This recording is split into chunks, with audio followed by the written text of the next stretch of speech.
and Akomea. And the conversation will focus more on the NPP's annual conference because that's where a lot of the discussions are going to be had over the weekend. But prior to that, in the course of, was it last week? You had former President J. Kuffour. Well, that was actually, when the Brian Champon team visited. They actually visited before that time, but we had that sound in the build-up to the party's National Council meeting. Let's listen to what former President Kuffour said, and then we'll start the conversation. Party and that's one fancy the bread Massa to the point, sir. Adrianisha and no cross it, Minidi, Menyan with that stage. And think at least young mammy to be. A matter about comparison, Muyan Yamadinos. Niago do no, Namanya party maybe. Coffee in your cup and Joy on the set. The Super Morning Show is always the best bet on Joy 99.7 FM. Okay, so that's President Kuffour, earlier talking about how he's unhappy that he's not been invited to some of the party's meeting. But I know that there was a National Council after this. Was he there? No, he wasn't. He's actually out of the country. Oh, okay. Okay. But do you have information as to whether he's been invited he was into these meetings and was probably not able to show up? President Kuffour is a member of all the decision-making organs of the NPP at the national level. The basic decision-making organ is what we call the steering committee. And then on top of the steering committee, that means the decisions of the steering committee would have to be reviewed, if there has to be a review, by a body which is on top of the steering committee called the National Executive Committee. Now, all the members of the steering committee are members of the National Executive Committee. At the National Executive Committee level, there are a lot more people, regional chairmen, members of parliament, and so on. And then on top of the National Executive Committee is the National Council, which outside the conference, the National Council is the highest decision-making body of the party. Now, President Kuffour, like myself, is a member of all these structures of the party. And I do not think it is possible that President Kuffour would not be invited to meetings of these organs. I don't think that is possible. Anytime there's a meeting, for example, I get 2 invitations from 2 sources, and so I can't imagine President Kuffour. And he has designated two people in his office to be receiving the invitations. So I do not think that the complaint that I've heard President Kuffour make has to do with his invitation to the meetings. I don't think that is the issue. Because as for meetings of these structures where decisions are taken, definitely he's invited to all of them. Let me add quickly, the last meetings that I had, or that I attended, of the National Executive Committee and the National Council, President Kuffour was not present. The last 2 meetings of the National Council, for example, the last but one meeting was the meeting where the Professor Okoye report was presented to the party. President Akufo-Addo was there. Dr. Baumia, the former vice president, was there.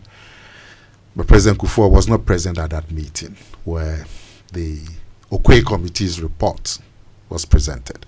The last meeting was actually one of the main reasons why the last meeting of the National Council was called, was to consider the one appeal that President Kuffour had made regarding the national conference that is coming on Saturday.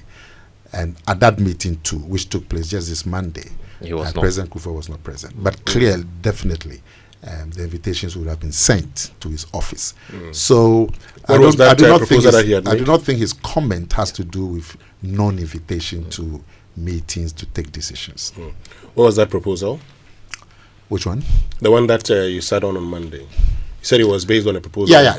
The President Kuffour had written to request that he would have liked to attend the National Delegates Conference in person, but he is out of the country as we speak. So he had requested if the National Delegates Conference can be moved from Saturday, which is the 19th of July, to the end of August, when he expects to be in the country, and he would have liked to attend that delegates conference. And of course, there was also a Blekuma. So the party called an emergency National Council, because the National Council which fixes the date for the delegates conference. And so emergency meeting was called of the National Council to consider President Kuffour's request for the postponement. And when the National Council met, the President Kuffour's letter was read. It was considered, but it wasn't possible to accept his request.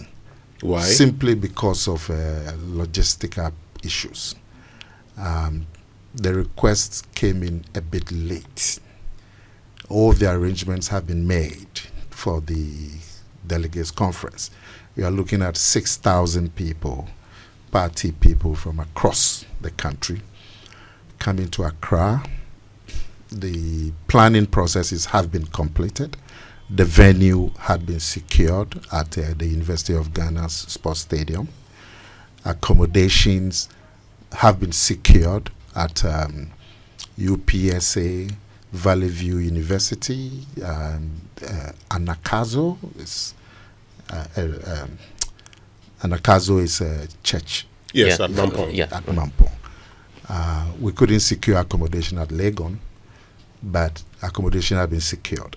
Now, payments have been made for venue, for the accommodation, for catering, the whole shebang. So if we're going to postpone to say August, end of August, you couldn't guarantee the venue, because as soon as the league, the football league kicks in, the University of Ghana Stadium wasn't going to be, you couldn't guarantee that it would be available. The UPSA, where we got up nearly 2,000 or so accommodation, we got it because the second and the third years were out of school. Yeah, you couldn't guarantee that end of next month, end of August, the cohorts, the second, third year will not be in school. Same as Valley View, same as Anakazo. Anakazo apparently is a very busy venue for a lot of church events, and you couldn't guarantee that all of these places would be available if we were to move the conference to the end of August.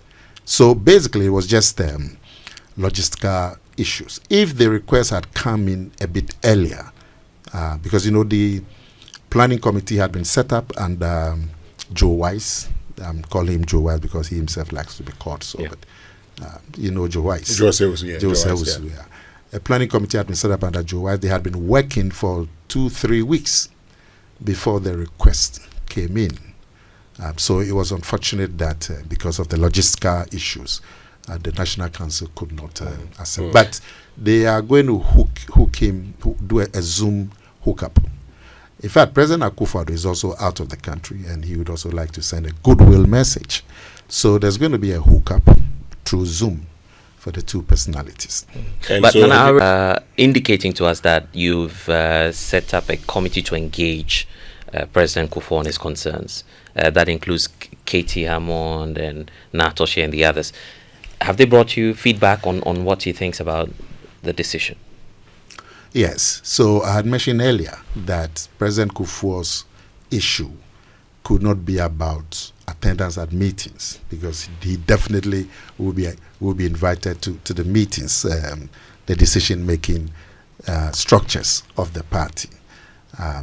If he wasn't able to attend, there's nothing that could be done. I mean, you couldn't go to a meeting of the National Council and take a decision, and then somebody would say, oh, but let's go and consult so-so and so-so. It's not going to be possible.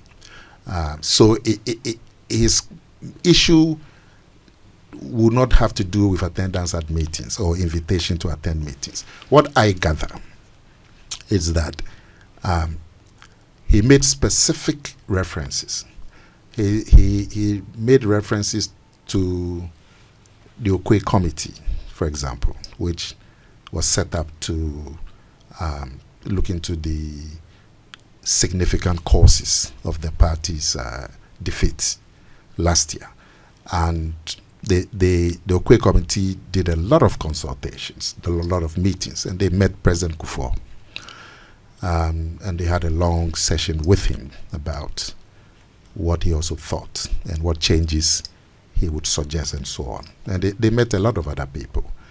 I suspect President Kuffour expected that at the end of the work, they would give him feedback as to, because he had engaged them for a couple of hours, he expected that they would give him feedback. And he didn't get that feedback. The next thing he knew, the report had been presented to the National Council. So he thought they should have done him the courtesy of giving him maybe a draft copy, if not the final copy of the report, so he could see what was going to be given to the party. He also made reference, I gather, to the Frank Davies Committee. Okay. The Frank Davies Committee, after the Okwe Committee's report and recommendations, the Frank Davies Committee was set up to look at the Okwe's report and also get feedback from party people as to what constitutional changes would be feasible, would be required and would be feasible. So the Frank Davies Committee was set up after the report of the Professor Okwe Committee. Now the Frank Davies Committee also met with President Kuffour, and I think they were with him for 2 or 3 hours to get his feedback on the way forward. And he also expected that when the Frank Davies Committee finished its work, he would have been given feedback. And so not getting that feedback and just hearing that the committee had finished the work, done their collation of views, and they've presented a report to the party, he felt he should have been given some advance. Okay. Now, because President Kuffour is the NPP's first president, you can see that is not a small personality.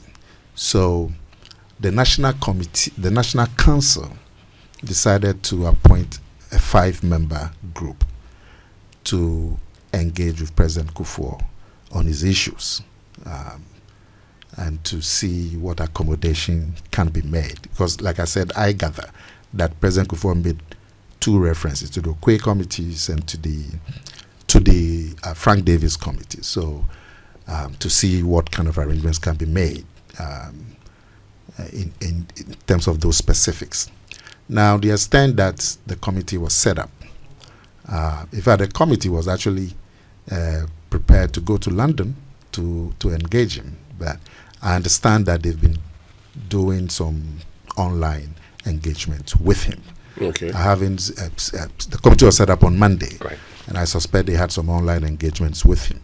If necessary, I'm sure they'll go to London to engage him. That's how important that the party regards President Kuffour.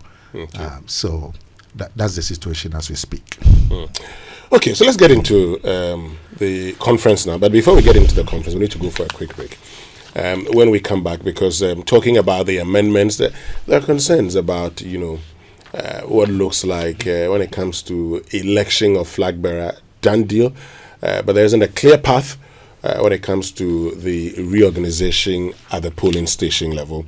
Stay with us. We still have Nana Akomea in studios. He was the vice chairman of the Baumia 2024 campaign. He's been member of parliament for Kankwe South. He's been minister. Stay with us. We'll be right back. Hello, to Ghana. It's a new year and Bill's Microcredit is here to support your dreams. If you're not working but want to start a business, don't let money stop you. With just your Ghana card, you can get a loan to turn your ideas into reality. Already running a business? Need more capital? Or are you a salary? The other things. And one of the amendments that has really generated a lot of controversy is the fact that, well, it's not even an amendment. I mean, the decision has been made by the National Council that a party goes, to the election of its flag bearer in January 2026. But then there's controversy. Who gets to participate in this election? The party is talking about enlarging, increasing the number of delegates, for instance. So what happens? Tell us.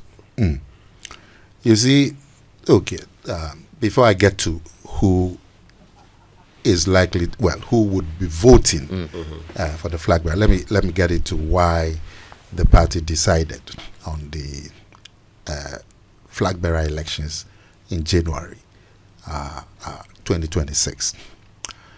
Normally, ideally, the flag bearer election should come after we have reorganized the party from the polling station level. But that arrangement is just an arrangement. It is not cast in stone. Now, we've just suffered the biggest loss in the Fourth Republic. There's a lot of despondency. There's a lot of sorrow, naturally. That kind of loss in the party.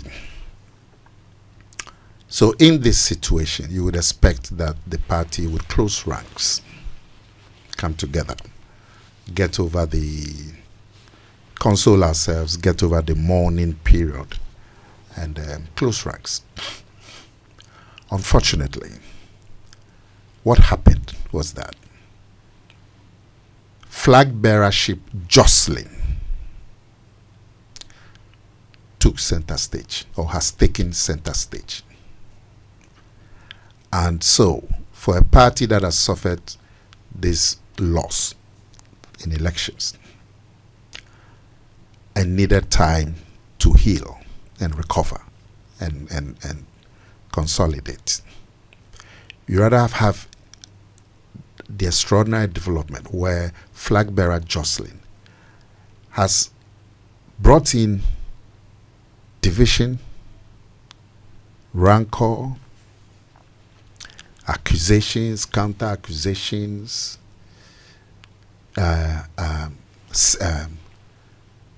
sentiments that actually would take the party 20 years back. And I would explain. Okay. Traditionally, today as we speak, John Mahama, the president, is doing a thank you tour. Yesterday he was in Ashanti region. I don't know where he's going to go today, but he's doing a thank you tour. Traditionally, the two major parties, after every election, they do a thank you tour. A thank you tour basically means going to thank the party people at the base for the work they've done for the party. Whether the party lost or the party won, there's a thank you tour. As far as I remember, Kuffour, when he lost in 1996, in 1997, he did a thank you tour. When he won in the year 2001, he did a thank you tour, just like John Mahama is doing. Kuffour, after 2008, even though he lost, did a thank you tour. Kuffour won 2004. So it's been a tradition, and in a tradition, you must go and say thank you.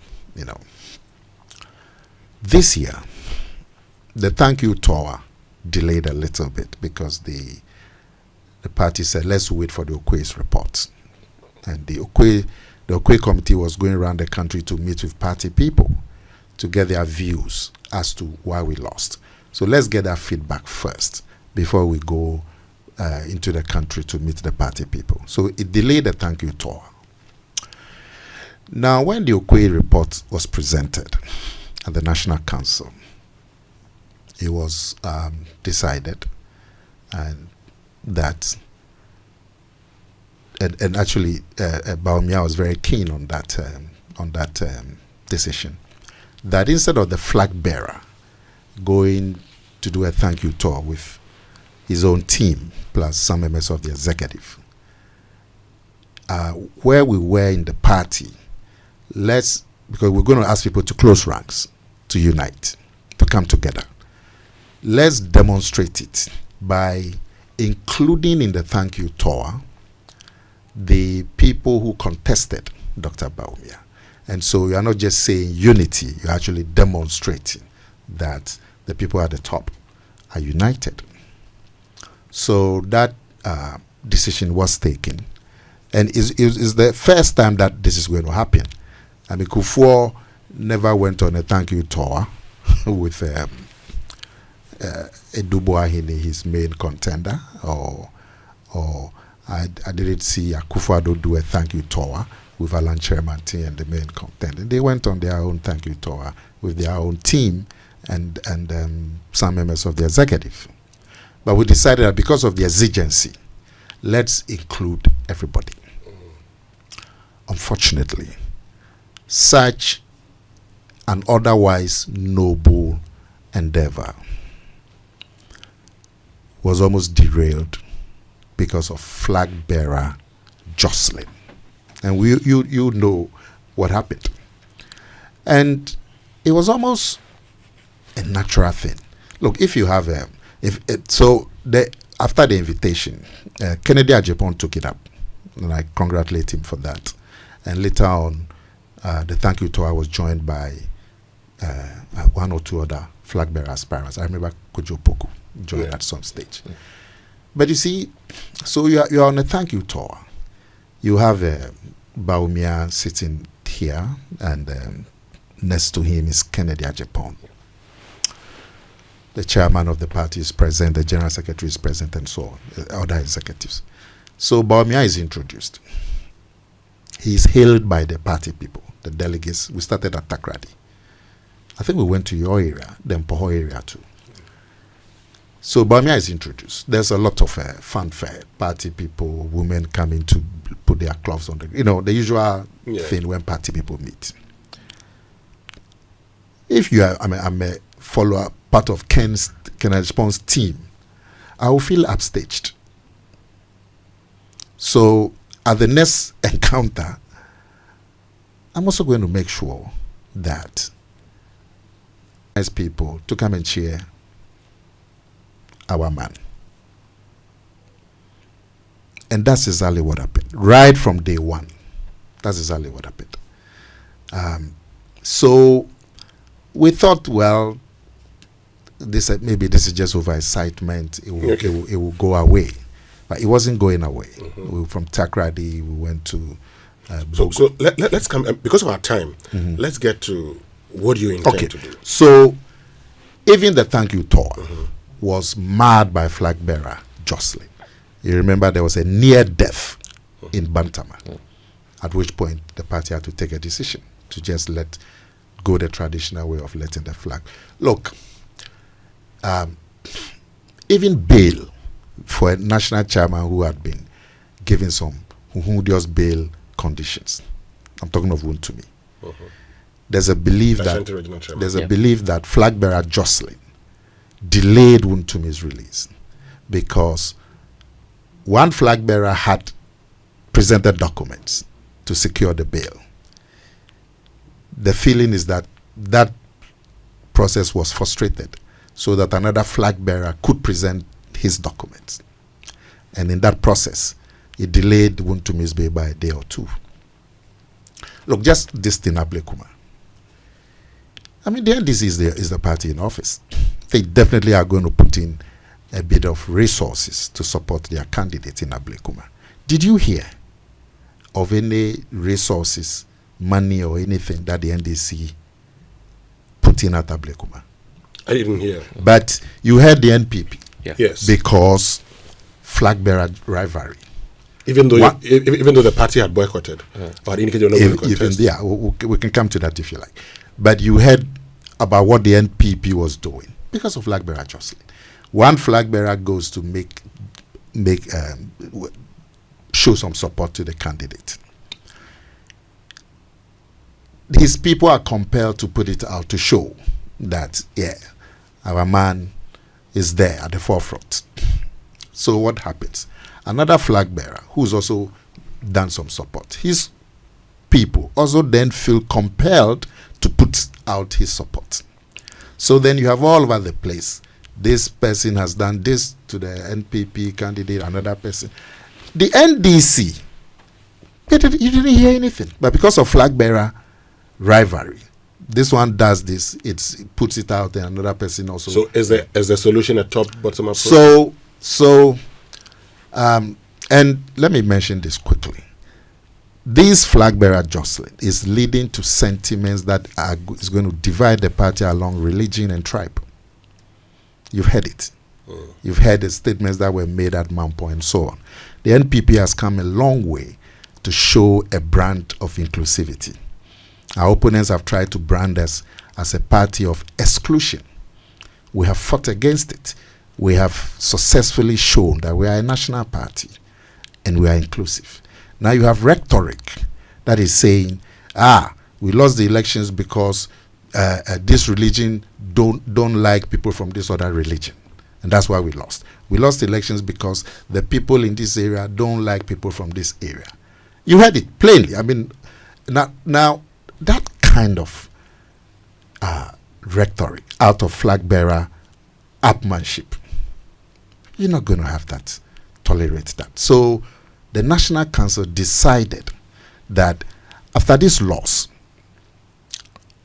what is preventing us from closing ranks is this untimely rearing of the flag bearer thing.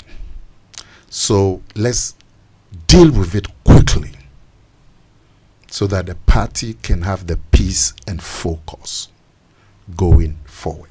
Because you're not going to have, even in these early stages, this flag bearer jostling almost marred a thank you, almost resulted in a death in Bantama.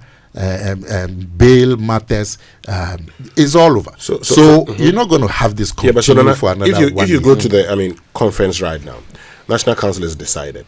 If you go to the conference, and there are a lot of proposals for increasing the number of voters at executive at the polling station, what would that mean even for the the delegates that are going to vote for these flags? I do not know how the conference will decide. Some have suggested 15, some have suggested 7. No problem. I do not know how. I don't know how they will decide. There's 7, there's 10, there's 15. I don't know how the conference will decide. But as of January 31, 2026, as of that time, there is an electoral college of the NPP in place. You agree? There's as we speak today, in every polling station that you go to, there's an NPP structure with a mandate. That mandate doesn't finish till April next year. So as of January 31st, 2026, that structure will be in place. And if required, they would go and do elections as is their mandate. Now, so even if the conference decides that let's expand the polling station by 2 or by 5 or by 10, that in terms of a mandate, that will not come into effect until next year, April. Because the current existing structure, the polling station, their mandate doesn't come to an end till April next year. And the party provides that 1 month. So when the polling station mandate finishes in April, the regional mandate, the mandate of the regional executives will finish around May, and the mandate of the national executive will finish around June, July. So the earliest time you can do polling station reorganization is April next year. The earliest time you can do regional executive organization will be May, June next year. The earliest time you can do elections for national executive will be July, August next year. So if we are going to hold elections in January, the existing polling station structure, the existing regional structure in place, whose mandate has not expired, they will conduct. So even if the conference on Saturday decides on an expansion of 5 or 2, that expansion will not come into effect until the polling station elections in April next year. But Nana, I guess the concern is about legitimacy for the next leader of the NPP. If you have this crop or set of executives elect a national leader, and by the time you're doing polling station regional level reorganization, all these executives are voted out, will the next candidate of the NPP enjoy the same support? Why would you assume that? But it's a possibility. You go into an election, you either win or lose. As we speak, there is an electoral college with a mandate. If today there's going to be parliamentary by-election in Akomea, which people would do the primaries? Those on the current album. You've answered my question. So if there's going to be elections today, the existing structure as of today would have the legitimacy to do the elections. Just like it's going to happen in there's going to be primaries. But your candidate needs support to canvass for votes ahead of the 2028 election. Listen, what you are saying, let me turn it on its head. Right. The people at Akomea, they are going to elect a parliamentary candidate for the NPP for the by-election, isn't it? Yeah. Are you going to say, what you're saying to me is that the people who are going to do the election for the primary, they may not be in place next year, June. That's what you are saying. So what matters? And my last point, it is about legitimacy and the structure in place at the time would exercise the mandate. Okay. That's all. And so his point is, you're going to elect people to work for the party to win 2028 next year. Now, those are not the people who are going to vote for the flag bearer. There's a possibility that I've heard some of your party folks say, at every polling station elections, between 50 to 70% are maintained. So let's say there's a possibility of some 30% not being maintained. But you need everybody to work. So there are some who argue that the people that are going to elect, since they're going to be elected and may lose, the people whom you expect to work for you, who didn't participate in that election, may not work enough to help your. You agree that is hypothetical. That's the point I'm making to you. So why worry ourselves with hypothesis? Haven't you considered that? It's hypothetical.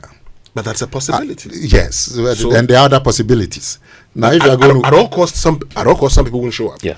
So you agree that this is hypothetical. But come what may, some people will lose. Yes, and to say that. So why don't you just wait and take all of them along? I mean, after all, I've just checked. Your party did the elections in February 2022. So they have a 4-year mandate. You're looking at started from 25th February to March 5. 2022. It ends in March, April.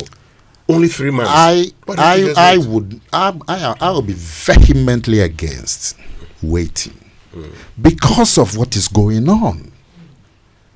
Look, if we were not having this rivalry coming ahead of itself, I would be all for waiting till we finish all of this. But the party hasn't opened nominations. Why are people campaigning? You should be dealing with them. Well, that's it. Why is the party not doing that? Well, that's it. That is the issue. The party hasn't opened nominations. So the party should deal with these persons. Well, I am not the party. Maybe when we go to the next election meeting, I'll put it up. But the reality of the situation is that, as we speak, today I heard there's some Opoku guy who's also jostling for NDC flag bearer. I heard it in the news. I don't know who's the chap. Who's he? I don't know him. Okay, but you've heard something. I've heard that, but I don't know. Okay, I've heard. I heard something on the radio that there's some chap called Opoku. He's angling for NDC flag bearer election. Then there's some opinion polling that is saying for the NDC flag bearer thing, Haruna, my brother, is in the lead, and somebody is second, somebody is third. Charlie, this thing, when it grips people, I don't want to use a certain word, but when it grips people, it's difficult to control them. Even when you beg them that, please, The reason why Baumia, Kennedy Japan, Brian Champo, you are in the same party. The only reason why we have to select is because only one can be selected. But all of you are stalwarts of the party. All of you can be flag bearers of the party. Okay? So it is the only reason why I will vote for somebody is because of their vision. I believe that this vision aligns more with my own aim. So don't go and denigrate them. But look, it is Flagbearer Jocelyn. Look at what they said about John Mahama. Flagbearer Jocelyn. Look at what they said about Kuffour. And I don't want to repeat those things. But when people start, they become possessed. So let's, in the thinking of the party, let's get it over with as quickly as possible. You know what we have to do?